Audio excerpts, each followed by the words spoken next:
Hola, que Dios los bendiga a todos. Estamos contentos porque podemos seguir avanzando en la palabra del Señor, especialmente ya en esta recta final, cuando este año está por concluir, y estamos contentos y alegres porque el Señor ha sido fiel.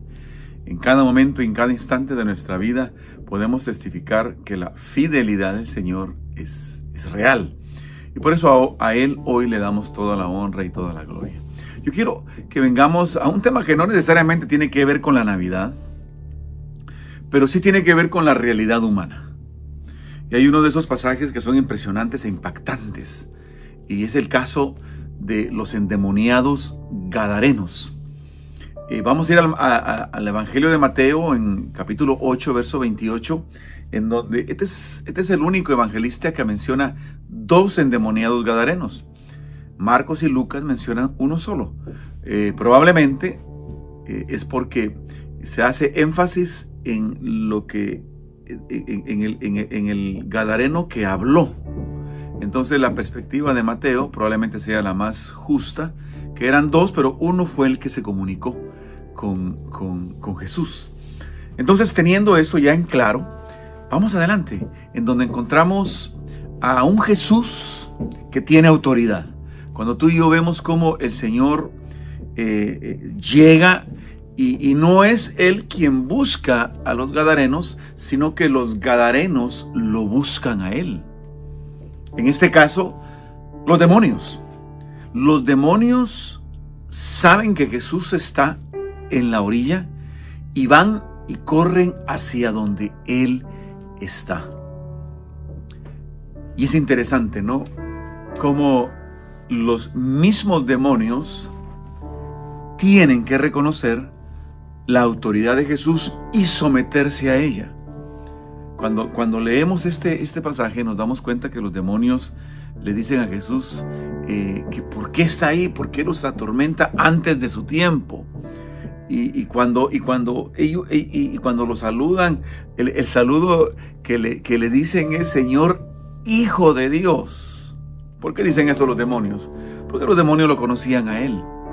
Y en ese sentido, sí, la Navidad tiene un tema acá, porque los demonios reconocían que el que estaba allí era el Hijo de Dios. Era el Hijo de Dios, aquel que dejó su gloria para hacerse hombre como cada uno de nosotros. Los demonios vienen y lo reconocen. Jesús tiene autoridad. Y los demonios se someten a ello. Mira, los demonios lo conocen tanto que en ese momento los demonios mismos le hacen una petición a Jesús. Cuando le dicen: mira, hay un hato de cerdos, permítenos que nos vayamos ahí, porque ellos sabían que Jesús venía con toda la intención de liberar a esos hombres que estaban endemoniados, que se hacían daño a ellos mismos, hacían daño a todos los que trataban de estar cerca de ellos. Jesús venía con toda la intención de liberarlos. Es más, Jesús salió del otro lado del mar, de la otra orilla hasta esa orilla, atravesando una tormenta, porque venía con toda la intención de liberar a esos hombres. Entonces, vemos cómo los demonios le hacen una petición a Jesús. Y lo más tremendo es que Jesús les concede la petición. Nos damos cuenta más adelante cómo Jesús le dice: ok, váyanse a ese hato de cerdos, y cómo ingresaron a esos cerdos, y los cerdos se desembarrancaron, o se embarrancaron y se murieron. Esa es parte de la historia. Vemos cómo los demonios le piden al Señor y el Señor le contesta. Esto nos tiene que dar a cada uno de nosotros una lección. Tiene que darte a ti una lección. Y la lección es esta: ¿le estás pidiendo a Dios por tu necesidad o estás buscando otras alternativas? Dios quiere que tú y yo le pidamos. Ahora, cuando le pedimos a Él, tenemos que hacerlo con fe. Ese es muchas veces el problema, que cuando pedimos no lo hacemos con fe. O como Santiago dice, no lo hacemos únicamente para nuestros deleites, es decir, peticiones egoístas. Te pregunto, ¿le pides tú a Dios de corazón? Estos demonios le pidieron de corazón. Y el Señor les contestó.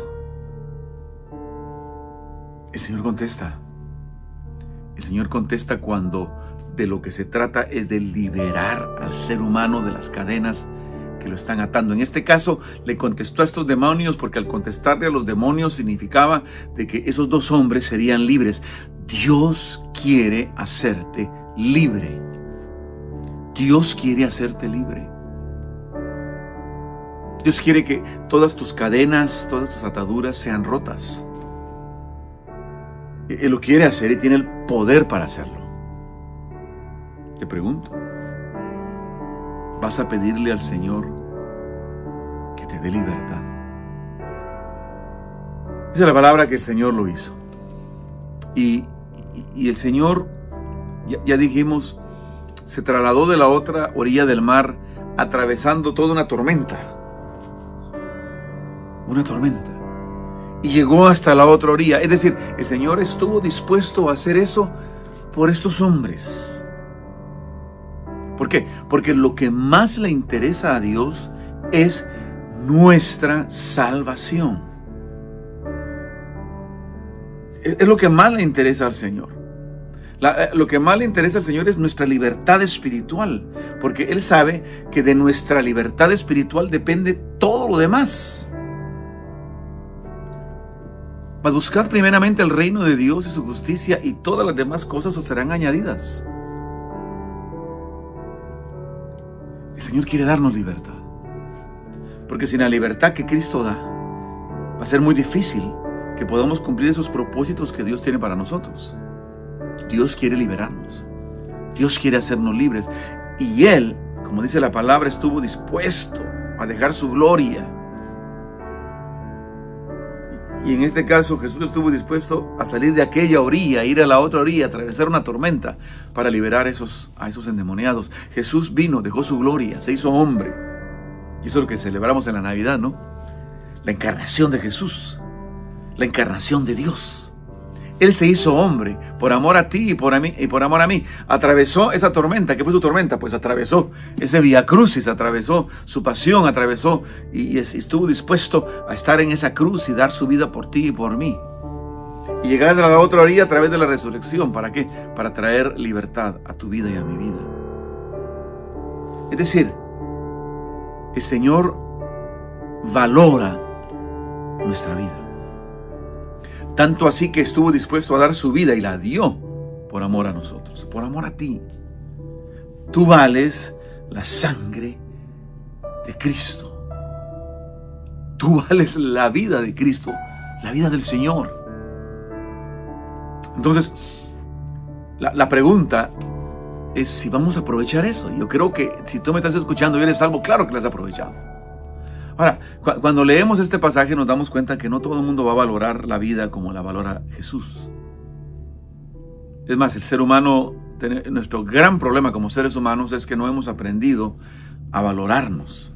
Y vemos cómo los dueños de ese hato de cerdos, que eran como 2000, fueron a la ciudad y dice que toda la ciudad llegó donde Jesús estaba. La parte triste es que llegó a donde Jesús estaba no para pedir un milagro. Estoy seguro que cada uno de los que estaban allí en la ciudad de Gadara tenían necesidades. Yo estoy seguro que ahí habían enfermos, ahí había gente atormentada.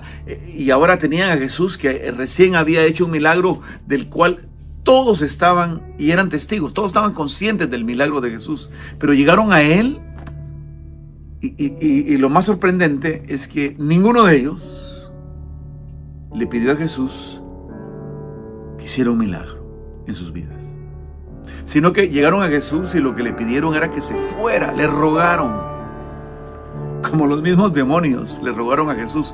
Ellos también le rogaron, que dice la palabra, que se fuera de sus entornos, que se fuera de su ciudad, que estuviera lejos de ellos. ¿Por qué? Porque cuando Jesús hizo eso, ellos tuvieron pérdida económica. Esos 2000 cerdos se murieron. Para ellos, esos 2000 cerdos valían más que la vida de esos dos hombres. Y algunas veces nosotros somos así, ¿no? No estamos dispuestos a dar aquello que para nosotros es importante. No estamos dispuestos a dar nuestro tiempo, no estamos dispuestos a dar nuestras ganancias, no estamos dispuestos a dar nuestros talentos, no estamos dispuestos a dar nuestras energías, no estamos dispuestos a nada. Y muchas veces cuando no estamos dispuestos, simple y sencillamente con nuestra actitud le estamos diciendo al Señor: Señor, quédate lejos, quédate lejos. Eso fue lo que hicieron ellos. Y sí, ciertamente, Jesús salió de sus entornos. Jesús no va a estar donde no quieren que Él esté. Jesús no va a estar donde no le invitan. Invita a Jesús a tu corazón, invita a Jesús a tu vida, invita a Jesús a tus problemas. Y vas a ver cómo el Señor te liberará. Cómo el Señor traerá libertad a ti. Cómo el Señor permitirá que toda cadena, toda atadura se vaya de tu vida. Cree en Jesús. Confía en Él. Pídele a Él. Que la paz de Dios esté contigo. Nos vemos a la próxima. Que Dios te bendiga.